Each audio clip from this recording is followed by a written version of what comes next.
Биздин каналга жазылып, акыркы болуп жаткан жаңылыктарды билиңиздер. Кыргызстандын жаңы шайланган президенти Садыр Жапаров бүгүн ант берип расмий түрдө кызматына киришти. Инаугурацияда өлкө башчыга Кыргыз Республикасынын президенти болуп шайланганы тууралуу ырастама, штандарт жана төш белги тапшырылды. Ант берген соң Кыргыз Республикасынын гимни жаңырып, келген коноктор ордунан туруп аны президент болушу менен кол чаап куттукташты. Белгилей кетсек, президенттин ант берүү аземи Токтогул Сатылганов атындагы Кыргыз улуттук филармониясында өттү. Иш-чарага мурдагы президент Сооронбай Жээнбеков, жогорку кеңештин депутаттары, экс-премьер-министр маданият өкүлдөрү келгени түз эфирден көрсөтүлдү.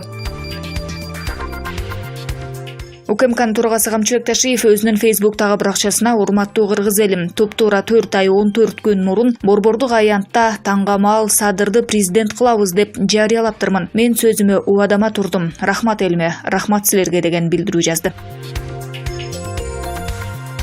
Кыргыз Республикасынын баатыры, социалисттик эмгектин баатыры, СССРдин эл сүрөтчүсү академик Тургунбай Садыков Садыр Жапаровго ак батасын берип, эл менен сиз бийиксиз деди. Бүгүн тарыхый учурга күбө болуп отурабыз. Эл үмүтү бүгүн сизде, урматтуу Садыр Нуркожоевич. Элибиздин багына ак жолтой президент болуп бериңиз. Бүгүн сиз элиңиз менен бийик болуп турасыз. Бата менен эл көгөрөт, жамгыр менен жер көгөрөт дейт элибиз. Ээлеген тактыңыз кут болсун, убадаңыз так болсун, береке, тынчтык кут консун, Кудайым өзү колдосун деп ак батасын берди.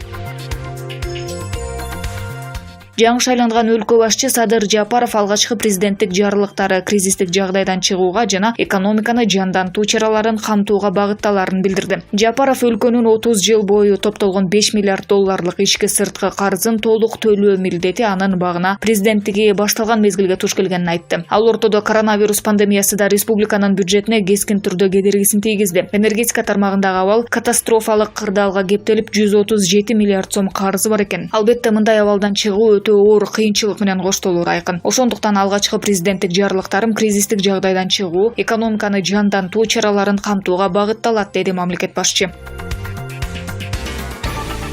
Кыргыз Республикасынын эл артисти Токмакын Элмирбек Иманалиевдин ысымын Бишкек шаарындагы Киев көчөсүнө ыйгаруу боюнча шаардык кеңешке расмий түрдө кат жөнөтүлдү. Бул тууралуу аталган сунуштун демилгечиси Алмазбек Абдисияев Супер KG порталына билдирди. Мен бул маселени Токмакындын көзү өткөндөн бери эле көтөрүп келе жатам. Элмирбек экөөбүз бир райондун балдарыбыз, жакын дос элек. Анын элге кадыры кандай болгонун айтпасак деле белгилүү. Анан ушундай адамдын ысымы көрүнүктүү бир жерге берилсе эмнеге болбосун? Мен Киев көчөсүнүн атын Элмирбек Иманалиев атындагы көчө деп өзгөртүүнү сунуштап жатам. Бул көчөнүн башы Бүүсара Бешналиев атындагы көчө менен башталып, Темиркул Өмөталиев, Жусуп Турусбеков, Калгакиев, Манас көчөлөрү менен кесилишет. Ушундай залкар инсандардын ысымына катарлаш Элмирбек Иманалиев атындагы көчө болсо кандай жакшы. Мен кечээ расмий түрдө Бишкек шаардык кеңешине жана шаар мэри Балбак Төлөбаевге кат жолдодум, дейт Абдисияев. Белгилей кетсек, белгилүү Токмакын Элмирбек Иманалиев өткөн жылы 42 жаш курагында оорудан улам мезгилсиз дүйнө салган.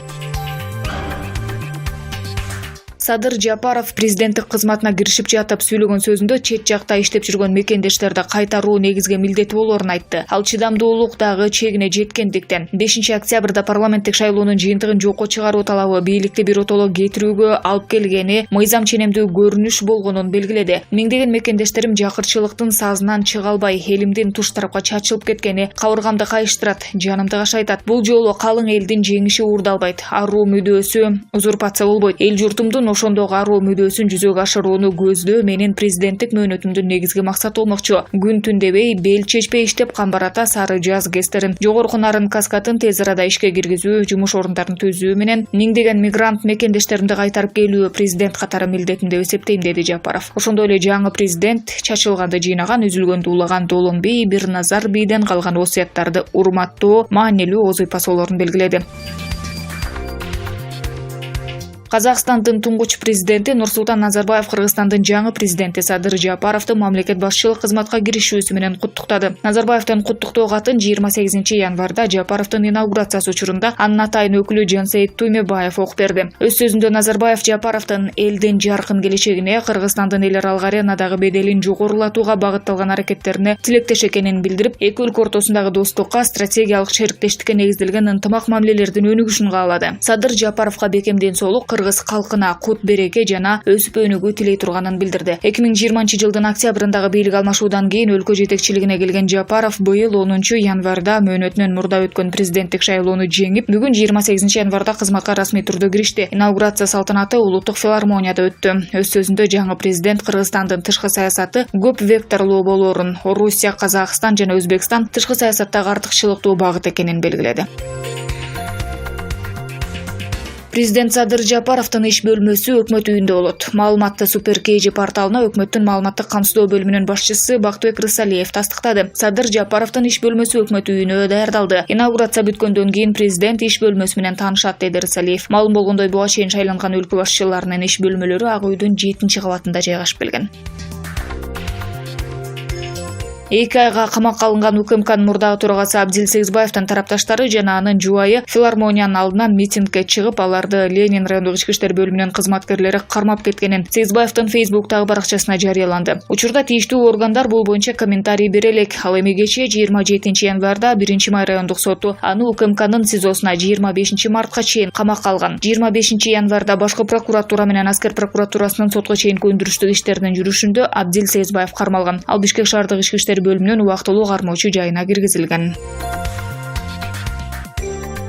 Кыргызстандын жаңы шайланган президенти Садыр Жапаров ант берип, расмий түрдө президенттик кызматына киришти. Боршайкомдун төрайымы Нуржан Шайылдабекова Садыр Жапаровго президенттин күбөлүгүн, штандарт жана төш белгине тапшырды. Андан соң президент өз сөзүн сүйлөп, жалпы элине кайрылуу жасап, Аземдин расмий бөлүгү жыйынтыкталды. Андан соң Жапаров өкмөт үйүнө иш ордуна кетти. Анын өз иш бөлмөсүнө олтуруу салтанаты түз эфирде конокторго көрсөтүлөөрү айтылды. Бирок ага карабастан депутаттар биринчи болуп залдан чыгып кетишти. Иш-чарага катардагы жарандардан, коомдук ишмерлерден, чыгармачыл жана илимий интеллигенциянын өкүлдөрүнөн, атамекендик жана чет элдик алдыңкы маалымат каражаттарынын жетекчилеринен турган 1000ден ашуун конок чакырылган. Эске салсак, Кыргызстанда былтыр 4-октябрда өткөн парламенттик шайлоонун жыйынтыгына нааразылык акциясы жапыр тополоңго айланып, эл күч менен бийликти алмаштырган. Анда 10 жылдык жаза мөөнөтүн өтүп жаткан Садыр Жапаровду талапкерлери абактан чыгарган. 10 январда өткөн шайлоодо Жапаров шайлоого катышкандардын 80%-га чукулунун добушун алып, президенттикке шайланган.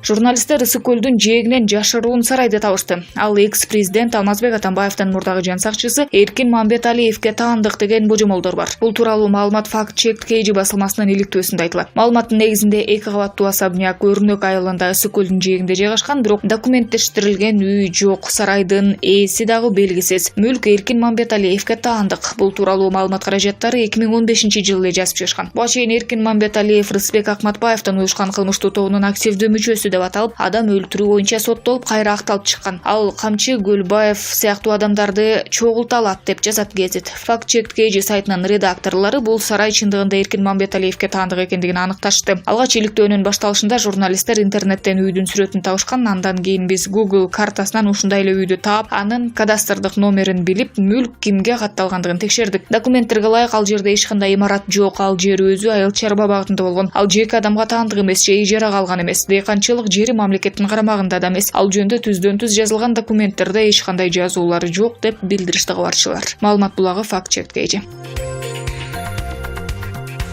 Радио жыштыктагы коррупцияга, Акнетти рейдерлик баскынчылыкта тартып алууга жана Дастан заводуна байланыштуу бир канча миллион долларлык күмөн жараткан иштерге Алмамбет Салиевдин тиешеси бар беле. Бул эргул президенттик аппараттын орун басары болуп турганда дээрлик күч органдарын, сотторду көзөмөлдөп кураторлук кылганы менен белгилүү. Ушундан улам бир канча суроолор жаралууда. Коррупцияга шектелип камалган Курманбек Дейханбаев Дастандан чыгарылган 3 миллион доллар боюнча Алмамбет Салиевге көрсөтмө бергенби? Акнетти тартып алып, ээсин каматып жибергени тастыкталабы? Ал эми радио жыштыктуу көмүскөдөн сатууга бир топ чиновниктер айыпталып, президенттин аппаратын калчыган Алмамбеттен аман калганы кандай? Артынан калбыры катуу калтырай баштаганда Соке Жансуу калап күч органдарынын төбөлдөрүнө сүйлөшүп, кыңгыр иштерин жаап салганбы? Шибегени капка каталбайсың дегендей, булардын былыгы канчага чейин жашырылмак эле? Же алган долялары менен бөлүшсө окутулуп кетчеби? Кызык, президенттик шайлоодо Садыр Жапаровго иштеп 15 кишиге чай берип кошомат кылганын айтышууда. Уурдаган миллиондорду бөлүшсө эле суудан кургак чыга береби? Азия Ньюс газети.